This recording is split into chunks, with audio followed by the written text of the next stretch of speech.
Welcome to Trista's Plate Story Podcast. I'm Trista Polo from iwokeupawesome.com, and I am your host. Each week we learn the story behind that vanity plate. You know, the one you saw driving down the road? What did it say? What did it mean? Why did they choose that? Today is a special episode. It's my birthday today, March 16th, so I'm sharing the Plate Story Origin Story. I'm answering all the questions you keep asking, like why license plates? Why podcast? Why a podcast about license plates? Thanks to my good friend Melissa Pauls for taking the host chair this week so I can take the hot seat. They gave me a piece of paper, which I may have lost, that says it's my plate. I don't know if there's anything else in the world that says it's my plate other than this little piece of paper. Get to know your host and how I came to create Trista's Plate Story Podcast. Hi, I'm Melissa Pauls, and I am the other half, not the better half, of Home-Based Business Casual. And with me tonight is my better half of Home-Based Business Casual, Trista Polo. Hello. This is a very exciting moment because, as you know, I launched this podcast, and the biggest question I get is, WTF, Trista, what's with this podcast? I want to hear your plate story. That means what's the French toast, right? Yes, that's right. Okay, great. Yeah. So we're going to dive in to the story behind. Let's dive in. All right, let's do it. So, what is your plate? What's your vanity plate? Plate story, PL8 story. I love it. I love it too. And why did you choose your plate? Well, it wasn't actually the first plate I chose, but the reason I chose that plate is because I had this amazing idea to do a podcast about the stories behind plates. And I made up postcards and I got the domain name. And then I realized that I'm driving around with a generic plate at the time. And I thought, this doesn't work. Somebody's going to snatch that plate story right out from under me at the DMV. So I better make sure all my marketing is consistent. And that's why I got Plate Story as my podcast. Now, why did you start collecting plates in the first place? Well, the original reason I started was I was in a Home Depot parking lot and I saw a plate that said love on it. I thought that was amazing. So I took a picture of it and I shared it on the internets. And I clearly thought it was way more amazing than other people, but I enjoyed it. And then I was in another parking lot and I saw peace. I'm like, all right, I'm getting like signs from the universe, right? I'm getting all these wonderful messages from people with license plates. Then, of course, now it's like when you buy a yellow bus, you see 1,000 yellow buses on the road. I don't know how many people are buying yellow buses, but you know what I'm saying. Yes. And I started seeing license plates, vanity plates all the time now. And a lot of them I couldn't figure out what they were. Well, what do you do when you don't know how to figure something out? Facebook. You ask Facebook. That's right. And then people on Facebook have the answer. Yep. So I started posting plates I couldn't figure out. And the next thing I know, people start sending me plates and posting plates. Trista, I just thought of you because I saw this plate on the road. So now people are associating me with vanity plates. That's so exciting. So it started out just as an opportunity to connect to what you needed in the moment. Yeah. And then what actually starts happening is what people need in the moment as a reminder is a vanity plate. That's right. What a beautiful, like a little full circle. But that's not when I decided to do the podcast. Mm-hmm. So the podcast came from a different set of circumstances. So now I'm looking at all these plates all the time. I'm noticing them everywhere and I'm driving around with whatever my plate was at the time. And I think I really need a vanity plate too now. I want to get in on the action. So I decided that I had to figure out what I wanted. And I'm not the kind of person that will go to Facebook and say, what do you think I should do? I chose these 17, give me a vote. Yep. It just never occurs to me to do that. I guess I'm sort of private in my decision making. So I think long and hard, and I think long and hard, and I think about it, and I'm just going through all these iterations. Do I want it to be personal? Do I want it to be a hobby? Do I want it to be my business? I just have to make a decision what I want it to represent. And it's a lot of work to figure it out. You only have one plate. True. It's like trying to figure out what tattoo you want, except tattoos you can have more than one. Yeah. So I decided to go with paid to shop. Paid to shop. I have a business. It's an entrepreneurial venture. It's an online shopping company where I actually teach people to get paid for their regular shopping. Right. So I figure if I have paid to shop, people will ask me about it. It'll just be like a little nod to marketing. Maybe it'll create some conversations. It's cheaper than wrapping my car. So I'm not that clever. And I decided to go PD for paid, TOSHOP. PDTOSHOP, paid to shop. I could have used a number 2. There are so many different things I could have done, but I decided to be as little as possible because that's how my brain works. And I'm meeting up with you and a friend of ours at a mall in New Jersey. And it's the very first time I've taken my plate out. I got to tell you, when I walk up to my car with that plate, I'm like, that's right. I get paid to shop. That's right. You get paid to shop. Like, I am just... If nothing else, you've got courage. I was so happy. Charisma. I was so happy with my plate. So happy. So you and our friend walk up, and our friend says, Photoshop? Why'd you put Photoshop on your car? Is that what you do? Do you do Photoshop for people? I'm like, what are you talking about? That says paid to shop. PDTOSHOP. But the D, unfortunately, looks very similar. It did. To the O. Yeah, it was very confusing. And so then I was a little disappointed, but I decided that's it. This is my plate. I'm going to own it. And then it happened 3 more times. I was worried nobody would ask me about my plate, but they all want to know why I have Photoshop on my car. I decided I couldn't live with it. I said, that's it. I got to figure out how to undo what I've done. Because in New York, you have to pay $60. Then you have to renew your registration right this second. And then it costs per year. Right. You really got to want it if you're in New York and want a vanity plate. So I thought, well, my husband, he's my business partner. We work very closely together. Maybe I could get him to take that plate and then I could get another one, realizing how ridiculous I am. I mean, I get how ridiculous I am. So I asked him if he would take the plate. And he's like, I don't know, what's the process? I said, I have no idea, but do you want to have paid to shop on your car, even though everybody thinks it's Photoshop? He's like, yeah, I don't care what people think. I like it. It's paid to shop. I said, okay, great. In New York State, it is very complicated to change your vanity plate, and it is very complicated. It's so complicated, Melissa, that they don't even know how to do it. I know. What I really want to do is get the plate off my car, but not surrender it. I want to transfer it over to my husband, and I want to get a new vanity plate. So this is the process. Doesn't seem like it should be that big a deal. This is actually the only thing where they want you to call them on the phone. You can't call the DMV. You got to go get a number, stand in line, wait around. But for vanity plate changeovers and stuff, you got to make a phone call and talk to an actual person. That's the only way to get it done. Wow. So I called, I get all the steps. I follow them to a T, and they are wrong. I almost surrendered the plate by accident. I almost paid for 2 registrations. I almost didn't get the extra plate. I mean, I just went through so many hoops trying to, I'm a rule follower. If any of you know me, you know I follow the rules. I followed the rules to a T, and they were just wrong. And so what ended up happening is paid to shop / Photoshop is in a storage locker somewhere in the world. Hopefully New York. With my name on it. They gave me a piece of paper, which I may have lost, that says it's my plate. I don't know if there's anything else in the world that says it's my plate other than this little piece of paper. My husband right now is saying, did you take a picture of it? If you took a picture of it, you would never have lost it. I don't think I did that. So practical. So practical. So now, paid to shop / Photoshop is in a locker somewhere. I have no idea how to get it to my husband for his car. But I drove around with a generic one, ordered the plate story, got it 6 weeks later, and it is finally on my car.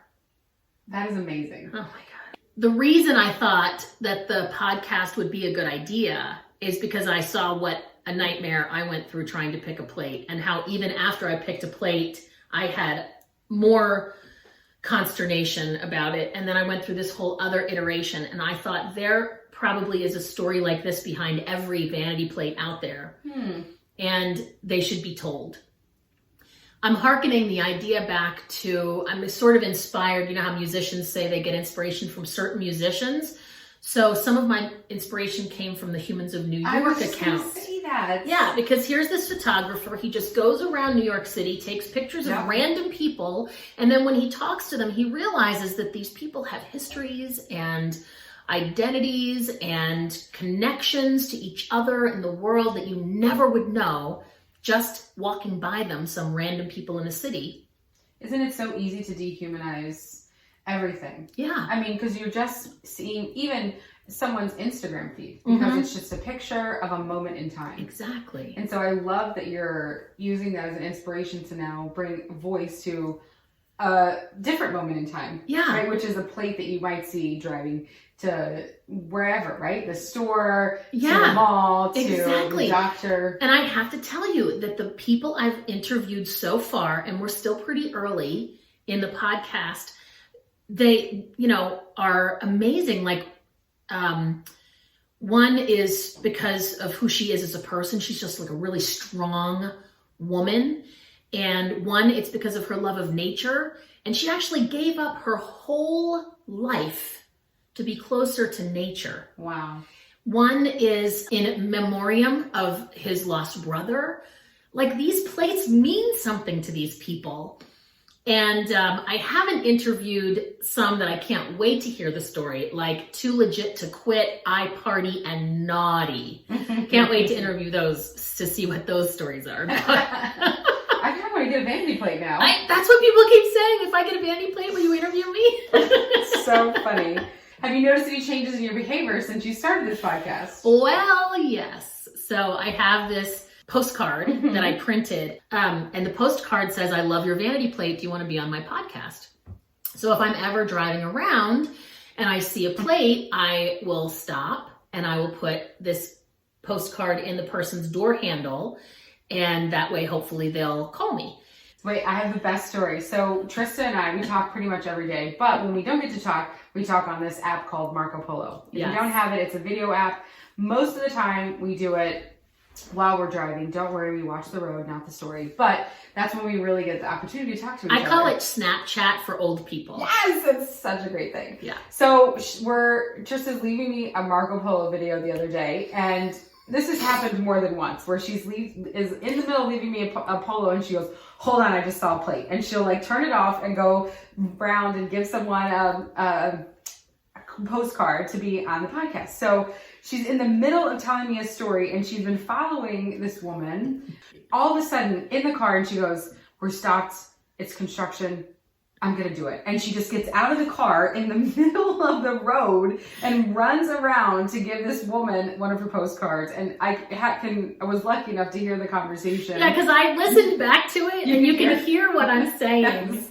And it was so great. Way outside my comfort zone. Well, I watched... It's completely changed her behavior. Yeah, I watched... That's true. I watched the video from the Marco Polo because it saves it. And I'm saying, I really want to go talk to this woman, but I mean, I can't get out in traffic. Can I? I can't do that. But while I'm saying those words, I'm parking the car, I'm putting the brake, I'm taking off my seatbelt. My words are, I'm not going to go do that. What the hell's the matter with me? But my body had already decided I was doing it. And I did it. Yep. I have also done that. I've gone into restaurants where the car was parked in the parking lot of the restaurant. Mm-hmm. I've gone into a Chipotle, so I've done that twice, where I've gone into the restaurant and said, is this your plate? I was skulking around a school recently, and I got called out by an administrator, like, do you have a kid here? Are you part of an organization that has kids here? What are you doing here? I've been watching you go very slowly around the parking lot. What are you doing? So I explained that I have a podcast, and look, Plate Story, see my car? There's my Plate Story. She was like, okay, that's your website? And like, I could see her going to check me out later, make sure I'm legit. Don't do that anymore. Well, okay.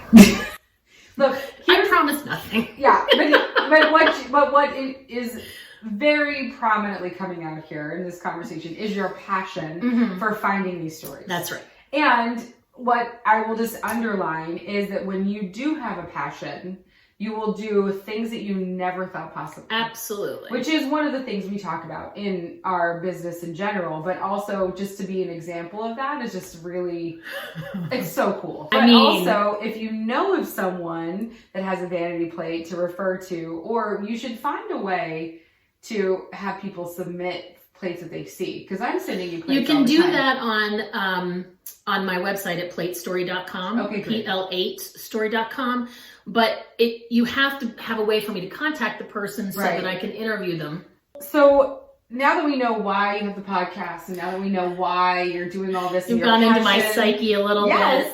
Tell us what is it that you do outside of plate wrangling? Oh, okay, great. So I mentioned it a little bit at the beginning. I have my own online franchise. It's a health, wealth, and beauty business, and I'm a business and entrepreneur coach. So I coach the people I work with. I set up trainings and coordinate trainings and meetings in my area. And then I also coach entrepreneurs and business owners in marketing, communication, and teamwork leadership.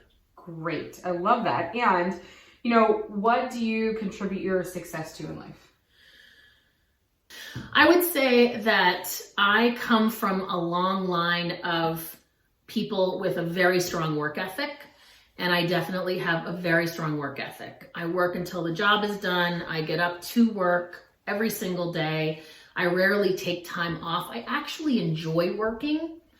And so that is probably why no matter how much residual income I create, I always find more projects like this podcast to take up my time because I enjoy working.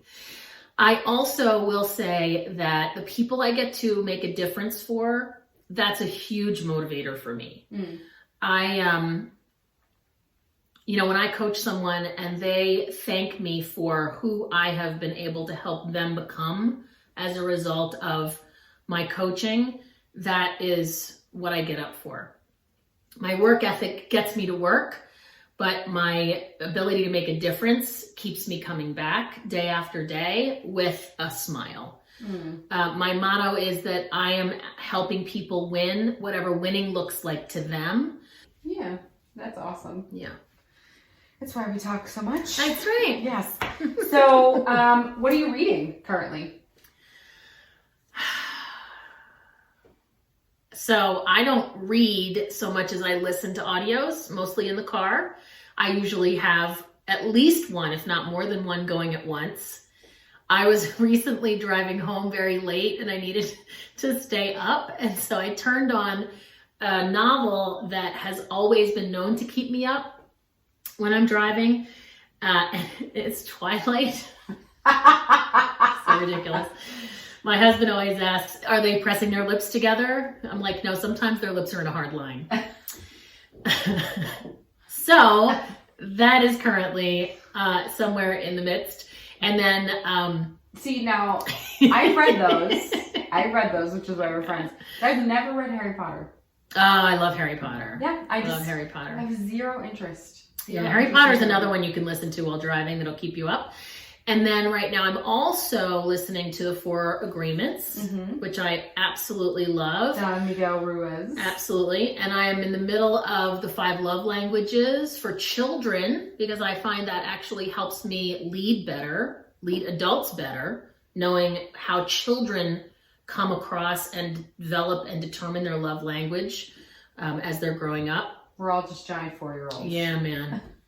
In other words. In other words, we're all, yeah, exactly. Am I reading anything else? Oh, the Book of Knowing and Worth. I am always somewhere in the midst of that one. That's a Paul Selig book. So what do you do to stay healthy? Well, about, I guess, 10 months ago. Has it been that long? Yeah. Wow. About 10 months ago, I was told by my doctor that I had to do something about my cholesterol or she was going to put me on a statin. And I was really not interested in being on a prescription drug that you have to take for the rest of your life and that has side effects. I'm just really looking to stay off those meds as long as I can possibly get away with it. So I said, give me some time to manage it myself. And she said, you have 6 months. And I said, okay, great. And I am very proud to tell you that the 6 months later check-in, like she set the appointment to check me in 6 months. It was, I had a 30-pound weight loss and I had a 41-point drop in the bad cholesterol. That's great. And I did it completely naturally with food, weight loss, exercise, and supplementation. And I am not on a statin, and there is no reason for her to put me on one at this time. That's great. So that's what I'm doing to stay healthy. I had this kind of epiphany about exercise because everybody says you have to move more, and I have a pretty sedentary job. I'm in the car a lot. I'm in front of a computer a lot. But I love to dance. And so I go out with my dog, who's a working dog. So she likes to be outside a lot. She likes to run a lot. She needs a lot of exercise. And so we go outside, and she sniffs for deer urine probably. And I dance out in my backyard. She doesn't really let me dance in the house. So this works out well for both of us. Yeah. Yeah. I always say dogs are also sniffing for love notes, or like pen pal notes. Yes. Right. So other dogs leave notes, That's aka other little pee spots, and so they have to just sniff, and then they pee on top of them. They leave their own notes. Right? Exactly. My dog does the same thing. So then, how do you stay motivated with all of the things that you have going on? I know you're saying intrinsically you're a hard worker, but what is it that keeps you motivated rather than suffering through hard work? Yeah, like, absolutely. There's a very big difference. There is a very big difference because I have done it both ways. I would say the people I surround myself with keep me motivated, in the right mindset. I have a really wonderful team of people I work closely with, including you, and I pull you to be a better version of yourself, and you do the same for me. You're the average of the 5 closest people. So that's right. Really great that's one of the secrets of staying motivated. Any other secrets to staying motivated? Any other ways you stay motivated? Thank you for asking, because I just thought of a couple. So I meditate every single day, and during my meditation, I talk to myself about what I'm grateful for and what I'm creating. So I'm really doing my goal statement and my vision and what I'm living into in my future in my meditation every morning. I also have an app that you introduced me to. It's called Think Up, where I have probably 60 affirmations and statements that I hear myself in my own voice saying every single day. I play that when I'm in the shower, and I'm sure my husband is either transforming or really annoyed because it has to be loud so I can hear it over the shower. But that's really great. I share the affirmations on my Instagram feed, so you can see the ones that I use and why I like them and what I'm getting from them on there. And I will tell you that I did not always have those tools. I created a structure, a life that sets me up to win, just like I help my clients and my team do. Anything else that you think everyone needs to know about Plate Story? The human condition is so easy to pass over. It's sort of like when you hear bad news about somebody, it only really impacts you if you knew the person. When you see somebody do something that you don't like, if they're a friend of yours or a family member that you love, you give them a pass. But if it's somebody else, you blast them on the internet, right? I feel like the closer we are connected to each other, the more we can love, be connected, cheer on, value, stay with even if we don't agree. So having more information about the people out there on the road, it makes it not just random cars whooshing by, but those are all actual people with their own stories and their own challenges, their own successes, their own hurdles. And I think if we can just remember that we can all create a more loving and kind environment. I really do believe that everything is energy and that we are all made up of the same stuff. So this is just a fun project to bring that into the world a little clearer. Well, I'm glad you said that, and because one of the things Trista gets on to me for is I'm kind in a car, I'm kind in reality. I was not going to call you out. But I can be very judgy in my car. Because there's always at least one on every Marco Polo. Because people just do crazy things in the car, you know? And I mean, I have been taught by my father from a very young age that it can be a weapon, right? And that you should use it in a way that is responsible and defensive. Yes. So I am very responsible. I'm a very defensive driver. Yes. And not aggressive. I'm not an aggressive driver. If someone wants to go in front of me, I'm also from Oklahoma. So if you want to go in front of me, go ahead, sweetheart. Hop on in there, right? Like, I'll stop, let people in. So in bringing the humanism to that, you know, I often will find myself just here recently, since talking about this, it's that, okay, I guess they're in a hurry, right? Like, I will do exactly what you're talking about, which is because we know someone, we give them a pass. So I'll, you know, okay, they must be in a hurry, or maybe they really have to go to the bathroom, or, you know, what if their kid's throwing up at school and they've got to hurry and get there? But if we can actually, like you're saying, just have a little grace instead of having a little judgment, I think it would make a lot more enjoyable. Yeah. You know, I have said for a long time, and I'm so glad that Brene Brown wrote an article about this. She wrote a whole book. It's called Braving the Wilderness. You should totally read it. I was just going to talk about Brene, but go on. Okay, great. So she wrote an article that I've just been seeing shared around Facebook really recently about how people are doing their best. Mm-hmm. And I've said this for a really long time now. People are doing the best they can at any moment. They just are. People aren't going out like, who can I piss off today? They're out to do their very best. And sometimes their very best is not very good. Yeah. You know, you don't know what people are dealing with. So I just like to give people the benefit of the doubt. Yep. And sometimes I get burned, but I think everybody deserves a break. Yeah. Brene is Braving the Wilderness, which, you know, added to your list of things. But, you know, it's a very moving book because she says not only is everyone doing their best, but oftentimes anger is a band-aid of pain. So anger is trying to hold in whatever pain we have, and because we suppress pain in the Western world, right? You're not allowed, particularly in America. I don't know about South America or any of that, but you know, you're not allowed, right? You're just not, you know, stop crying. How many times have you said it to your kid? Not you. You don't have a kid, but I've heard people say, stop crying. This is not, you know, stop doing it, right? And so we immediately suppress emotion. And so then you have a whole society of people that are suppressed, and that the only way it can come out is what's allowed, which is anger or happiness. For sure. And so I think it's great that, you know, like what you said, to actually have bring humanity to what everyone is dealing with in a way that we can all be on each other's side. Mm-hmm. It's really beautiful. Yeah. And so I'm just going to put this out there. If you listening to this podcast know of somebody with a vanity plate, including yourself, I'd love to hear your story. Awesome. Anything else? Isn't that enough? Melissa, I want to thank you so much for taking my chair so that I can take the subject's chair. And finally, after so many people asking me, what is the story behind your plate story podcast and your plate? And I can share that with everybody. You're welcome. Thanks for giving me the privilege. All right.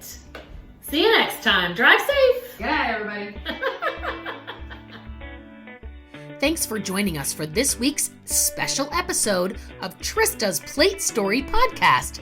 Please subscribe to get the story behind all those vanity plates you see driving with you on the road. And if you would like to nominate the owner of a license plate, including you, or visit any of our partners and sponsors, come and see us at PL8STORY.com. That's PL8STORY.com, and give us the details. If you enjoyed this episode, or you want to do something nice for me for my birthday, please share my podcast with all of your friends. I'm Trista Polo, wishing you well on the road to your next adventure.